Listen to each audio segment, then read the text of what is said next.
గుంటూరు జిల్లాలో జనసేన పార్టీ శరవేగంగా దూసుకెళ్తుంది. ప్రచార పరం కొనసాగిస్తూ గెలిపే లక్ష్యంగా ముందుకు తీసుకుపోతుంది.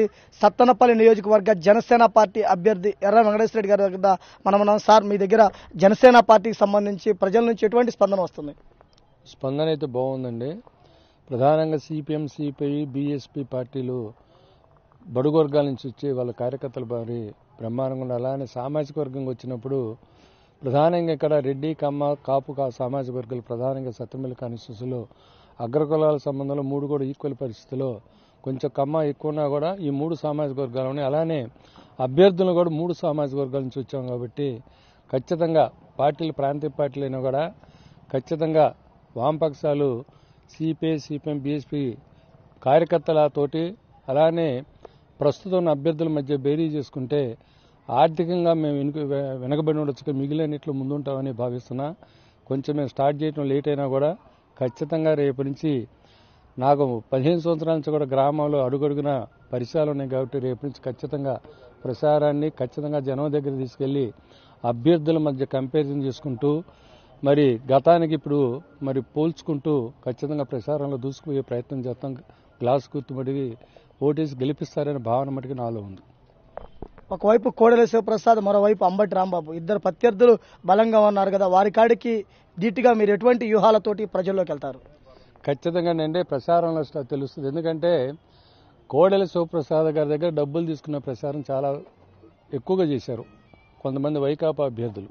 ప్రధానంగా ఎందుకంటే వ్యక్తిగతంగా ఇమేజ్ ఉందనే ఉద్దేశంతో దాన్ని ప్రధానంగా ప్రజల్లో మేనేజ్ చేయాలి. ఎందుకంటే ఆర్థికంగా ఇనుగుబడ్డా కూడా వ్యక్తిగతంగా ముగ్గురు అభ్యర్థుల్లో ప్రజల్లో నేను ఎవరైనా బాగా తెలుసు కాబట్టి దాన్ని డ్యామేజ్ చేయాలనే ఉద్దేశంతో కోడెల శివప్రసాద్ గారికి డబ్బులు తీసుకొని పోటీలోకి వచ్చారని దుష్ప్రచారం చేస్తున్నారు. కాబట్టి కొంచెం సందిగ్ధం ఉన్నా కూడా ఖచ్చితంగా ధీటుగా 2014లో కూడా నేను తెలుగుదేశంకి పరోక్షంగా సాయం చేసిన నిందలు కూడా జరిగినాయి. ఇవన్నీ కూడా నేను కౌంటర్ చేయాలంటే ఖచ్చితంగా పోటీలో ఉండి అప్పటి ఎలక్షన్లో నేను ఏ విధంగా చేశాను, ఇప్పుడు జరిగిన పరిస్థితుల్లో కోడెల గారు నాకేమి ఇచ్చారు, లేదా నన్ను కలిసిన కృష్ణదేవరాయలు గారు కానీ అంబటి రామ లాంటి వ్యక్తులు కూడా నాకు కలవడం జరిగింది.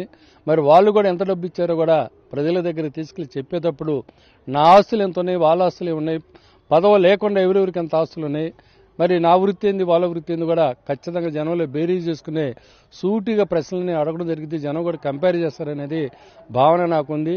నమ్మి ఖచ్చితంగా వామపక్ష కార్యకర్తలతోటి జనసేన అభ్యర్థిగా పవన్ కళ్యాణ్ సిద్ధాంతాలను నమ్మి మరి చాలా మంది జన సైనికులు ఉన్నారు కాబట్టి వాళ్ళందరూ కూడా గ్రామాల్లో దూసుకెళ్లి ప్రయత్నం చేసే విధంలో ఖచ్చితంగా గెలుస్తారని ఆ భావనతో నేను ముందుకెళ్తున్నాను. ఒకవైపు తెలుగుదేశం పార్టీ మేము అభివృద్ధి చేశాము, మరోవైపు ప్రతిపక్ష పార్టీ మేము ప్రజా సమస్య మీద పోరాడామని ప్రజల్లోకి వెళ్తున్నారు. మీరు ఎటువంటి ఆశయాలతో ముందుకెళ్తారు? ప్రజలకు మీరు ఏమని భరోసా ఇస్తారు? అభివృద్ధి అనే పదంలో ఒకసారి గమనించండి. ఎందుకంటే అభివృద్ధి పేరు మీద ఏం జరిగింది అనేది ప్రజలు మొత్తం తెలుసు. నేను ప్రత్యేక ఒక్కోదాన్ని చెప్పను, పరోక్షంగానే నేను క్వశ్చన్ లేకపోతే జనాన్ని ప్రతి వ్యక్తి కూడా సత్తెనపల్లి కాన్స్టిట్యూన్సీలో ఉన్న ప్రతి ఓటర్కి కూడా ఖచ్చితంగా అభివృద్ధి పేరు మీద ఏం జరిగింది, దాన్ని ఏ విధంగా వాళ్ళు దానికి మరి దుర్వినియోగం చేశారనే దాన్ని ప్రధానంగా నేను ప్రజల దగ్గర తీసుకెళ్లగలుగుతున్నా.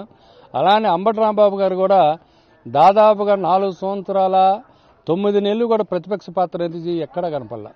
ఇంకా నేనన్నా ఎవరైనా చెక్కుపోరితే సర్పంచులు కానీ ఇంకెక్కడికన్నా వైకాపాలు గతంలో నాతో ఉన్న సంవాదాలతోటి వాళ్ళకి ఏదైనా చిన్న చిన్న సమస్యలుంటే నేను కలెక్టర్ దగ్గరకో, డిపో దగ్గరకో, డీలర్లకు ఏదైనా కోర్టుకు పోయి స్టేలు తెచ్చే ప్రయత్నం చేసే తప్పక ప్రధాన ప్రతిపక్షం అంబటి రాంబాబు గారు ఈ కాన్స్టిట్యూన్సీ ఏ ఒక్క వైకాపా కార్యకర్తలు కానీ లేదా డీలర్షిప్ పోయినా సర్పంచ్ చెక్కు పవర్ పోయినా ఎక్కడ కూడా ప్రయత్నం చేయాలా.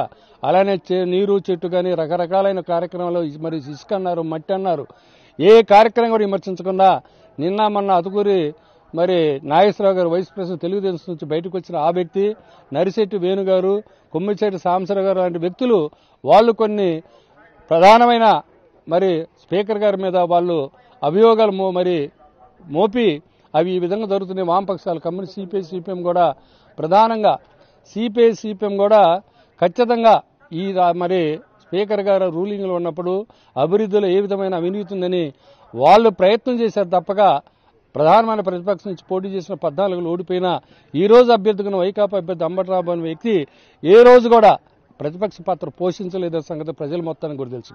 దాన్ని ప్రధానంగా ప్రజల దగ్గర తీసుకెళ్లే ప్రయత్నం నేను చేస్తా.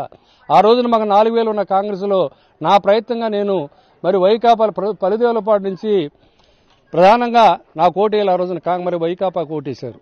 ఎస్సీకి సంబంధించిన మీరు చెట్టులో ఖచ్చితంగా ఆ రోజున చెరువు మొత్తం తీసి మట్టి తీసి నా దగ్గరకు 2 సార్లు వలిస్తే వాళ్ళకి ఏ విధంగా చేయాలని సలహాలు సూచనలు నేను చెప్పే తప్పగా అతని దగ్గర పోవటం కానీ అతని సూచనలు పట్టించుకోవటం కూడా ఎక్కడా జరగాలి. ఇవన్నీ కూడా గ్రామాల్లో మొత్తం కూడా ప్రజలను నువ్వు బెరీ చేసుకుని ఖచ్చితంగా ఆలోచించుకోమని చెప్తా తప్పగా ప్రతిపక్ష పాత్ర అట్టర్ ప్లాపు. నేను చాలాసార్లు రాంబాబు గారికి ఆపైనా వాళ్ళ కార్యకర్తలు వాళ్ళ సర్పంచులు మాజీలు కొంతమంది నా దగ్గరకు వచ్చినప్పుడు ప్రశ్నించేవాళ్ళని. వాళ్ళు ఇన్ని అవినీతులు చేస్తున్నా మీరు ఎందుకు ప్రశ్నించడం, మాకు వచ్చిన వాళ్ళు చాలా తక్కువ, నేను మరి మా పాత్ర తక్కువ, మేజర్ అపోజిషన్ మీరు కదంటే వాళ్ళ ఉద్దేశాలు ఎలా ఉన్నాయంటే సేమ్ ఇవాళ ఏదైతే మరి స్పీకర్ గారు ఏ విధంగా వాళ్ళ తెలుగుదేశం కార్యకర్తలు అవినీతిలో వాళ్ళు ముందుకు పోయారు అదే ప్రయత్నాలు మేము చేసుకుని ఈ రోజు విమర్శిస్తే మాకు అవకాశం ఉండదని ఉద్దేశం ఖచ్చితంగా ఆ కార్యకర్తల మనోభావాలు ఉంది. అదే మైండ్ సెట్ వాళ్ళు ముందుకు పోయే ప్రయత్నాలు చేస్తారు. ఈ రెండింటిని ఖండించి జనం దగ్గర తీసుకెళ్లి అవినీతి లేని మాలాంటి వ్యక్తులు గెలిపించాలని ప్రధానంగా నేను ప్రజల మేరకు అభ్యర్థించి తెలుసుకున్నా. ఎన్నికలకు జనసేన పార్టీ కార్యకర్తలకు అభిమానులకు మీ అభిమానులకు ఏం సూచిస్తారు, ఎటువంటి జాగ్రత్తలు తీసుకోవాలని పిలుపునిస్తారు? నేను ప్రధానంగా ఎందుకంటే చిన్న ఎలక్షన్లు మనకందరికి సాంప్రదాయం మనకు తెలిసింది. ఏ ప్రోగ్రాం జరిగినా కూడా సారాలింది ఎట్లా అంటుంటారు. నేను ఖచ్చితంగా చెప్పా, అయ్యా మనం ఇవ్వలేని పరిస్థితి, ఒకవేళ చిన్న తృప్తిపరచాలని ఒకరికో ఇద్దరికో ఒక కేసు కేసు ఇచ్చి పంపిస్తే ఖచ్చితంగా పట్టుకొని జనసేన వాళ్ళు సారాయి మనుషులు చెప్పారు ఖచ్చితంగా అవే చూపించి భూతత్వాలు పెట్టి చూపిస్తారు. లోళ్ళు పెంచే వాళ్ళు దొరకరు. నిన్న మొన్న తాడికొండ ఒకటి జరిగింది. కాంగ్రెస్ అభ్యర్థులు ఈ రోజున కాంగ్రెస్ తాడికొండలో మరి తెలుసు మన కాంగ్రెస్ తరపున పోటీ చేస్తున్న అభ్యర్థులు కనీసం సర్పంచ్ లెవెల్ క్యాండిడేట్లు కూడా వాళ్ళ దగ్గర లేరు. అటువంటి వ్యక్తి తాడికొండలో మరి ఎస్సీ క్యాండిడేట్ అక్కడ పోటీ చేస్తూ ఆ కారులో సారాయి తీసుకెళ్లి మరి లిక్వర్ మరి దొరికిందని మీ పేపర్లు వచ్చింది. అంటే మేము ఒక్కసారి గమనించింది, కేసు దొరికే వాళ్ళు మేమేం చేయట్లేదు, చిన్న పట్టకపోతే వాళ్ళని బుక్ చేసి పేపర్లు చూపించారు తప్పగా వైకాపా కానీ లేదా తెలుగుదేశం వాళ్ళు కేసులు మరి లోళ్ళు గ్రామాల పరిస్థితి ఎక్కడా దొరకల. అటువంటి వారి అప్రదిష్ట మనకు తేవద్దని జనసేన కార్యకర్తలు ప్రధానంగా నేను చిన్న తప్పు చేసిన బుక్ అయితే మనమే దొరికిపోయేది మనమే అవతల నిందించి ఆ పరిస్థితి ఉంది కాబట్టి అటువంటి ప్రయత్నం చేయొద్దని నేను కోరుకున్న వాళ్ళందరినీ.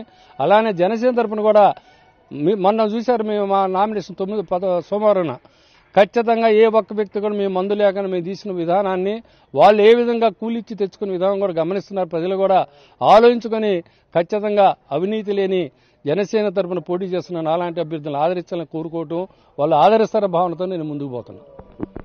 పార్టీ తరపున గాజు గ్లాస్ గుర్తు కొత్తగా వచ్చింది కాబట్టి మా గతంలోనే జనసేన పార్టీ తరపున జన సైనికులు మొత్తం కూడా గ్రామాల్లో తిరిగి గ్లాసును చూపించి గుర్తు ప్రచారం చాలా వరకు కూడా కాపు సామాజిక వర్గం కాడ ఎక్కువ మంది చేయడం జరిగింది. అలానే మిగిలిన గ్రామాల్లో కూడా ఖచ్చితంగా ఈ 12 రోజులు కార్యకర్తలు మొత్తం కూడా తిరిగి గుర్తుని ప్రజలకి తెలియపరిచి ఖచ్చితంగా గాజు గుర్తుకి ఓటేసి జనసేన అభ్యర్థులని పార్లమెంటుకి సత్రమిల్లి అసెంబ్లీకి నర్సరావుపేట పార్లమెంటుకి ఇద్దరం కూడా గెలిపిస్తారనే భావనతో ముందుకు పోతున్నాం.